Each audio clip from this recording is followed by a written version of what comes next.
This review has been made possible by Toyota of Naperville. As you know, Toyota has tons of brand new Toyotas available for purchase. But did you know that they also have a remarkable selection of used cars? Head on over to toyotaofnaperville.com and look through hundreds of used cars for sale right now. Alright, what's up guys? My name is Zach and today I am driving a 2011 Honda CRZ. Up front is a 1.5 liter inline 4 as well as a hybrid system. Down below is a 6-speed manual transmission. This video is sponsored by CarMarshal.com. If you'd like to support the channel, click the link down in the description below. CarMarshal.com advertises for over 100,000 vehicles across the US.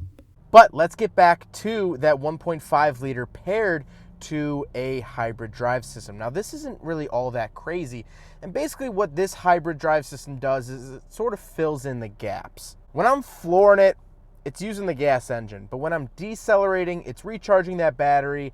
It's taking stress off of the engine to get better gas mileage. That being said, it doesn't get amazing gas mileage for being a hybrid car. I'll put it up on the screen right here.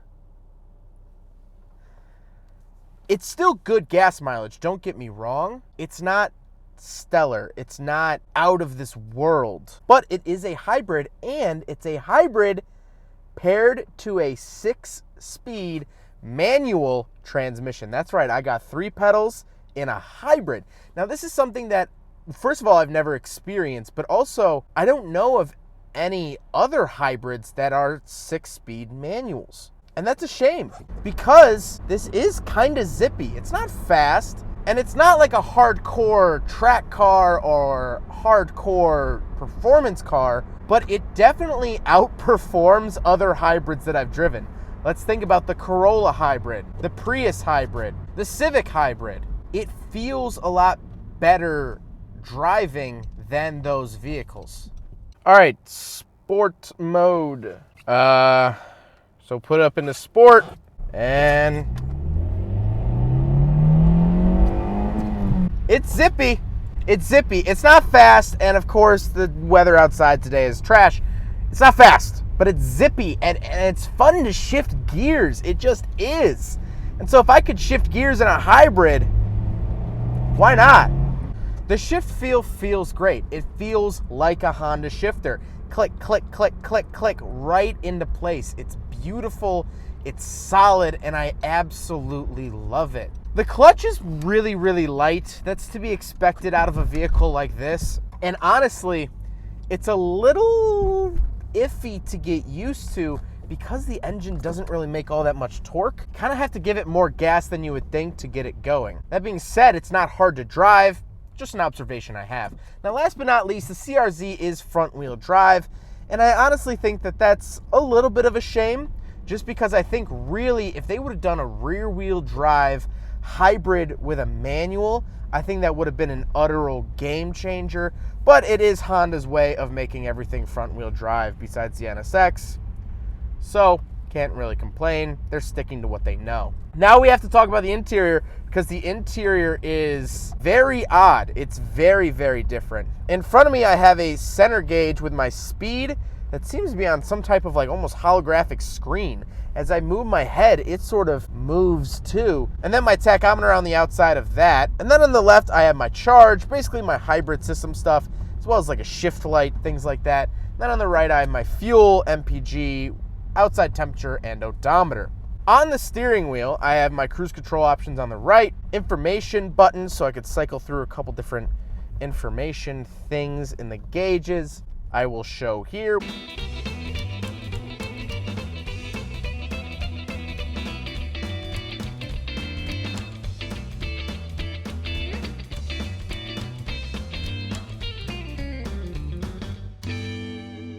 I do have my volume, channel, mode, things for the radio. To the left of me, I have my kilometers an hour versus miles per hour button, traction control off, power mirrors, and my drive mode. So I do have 3 different drive modes, and they're off to the left, which is interesting. So I do have sport, which as I hit it, it sort of gave me a little bump of power, normal, and then eco. Now before we move on to the door, I just want to point out the dashboard as a whole is shaped very, very odd. I had to scoot my seat way back in order to fit my knees under the dash. It's oddly shaped.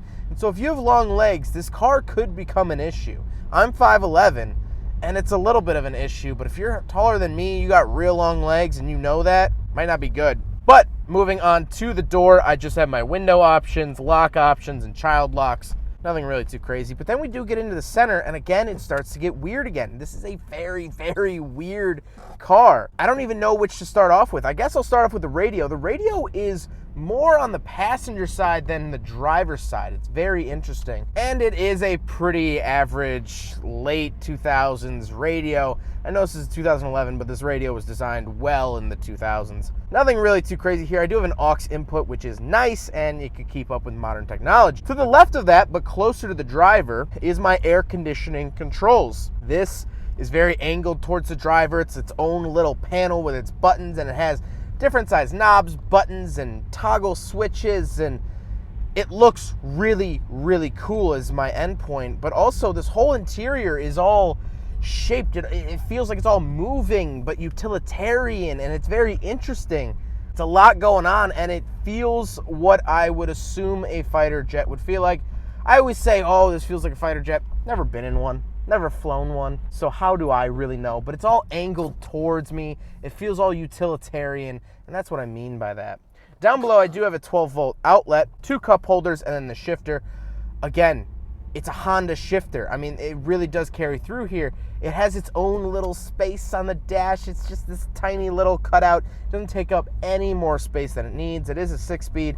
The shift knob feels like pretty much identical to that of a 2009 Honda Fit that I recently reviewed, but it feels good. And then I have my parking brake. Now, the seats are comfortable. They are cloth. They are gray. It's really nothing too crazy, nothing too insane, but they're comfortable. And fortunately, at least for me, there are no back seats. There are these weird bins. Kind of looks like there would be back seats, but there's not. But I will show you the hatch because this is a hatchback.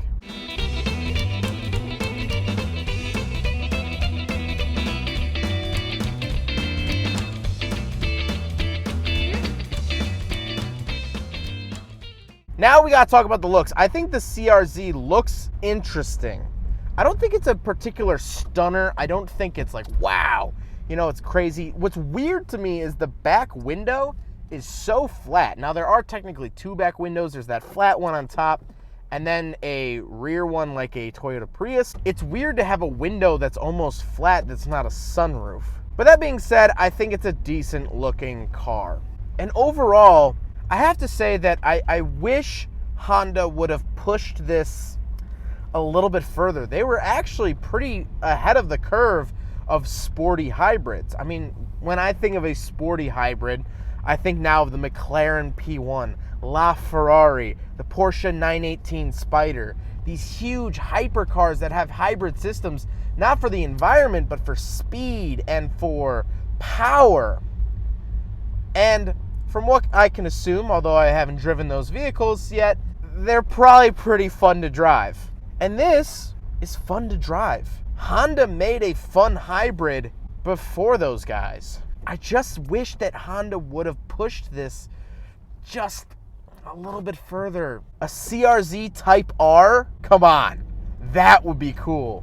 And while, yeah, it's kind of floaty, it doesn't corner super flat like the Civic Type R. I mean, it has a red line over $6,000. You can ring it out. You can have fun in a hybrid.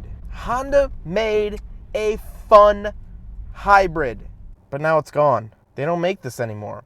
They don't make the CRZ anymore. This era kind of came and went of this fun 6-speed hybrid.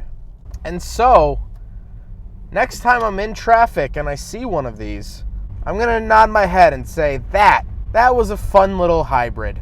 And I just wish that there were more like it. I'm all for green, energy efficient, fuel efficient hybrid or electric vehicles. I'm all for saving the planet, but I'm also all for fun.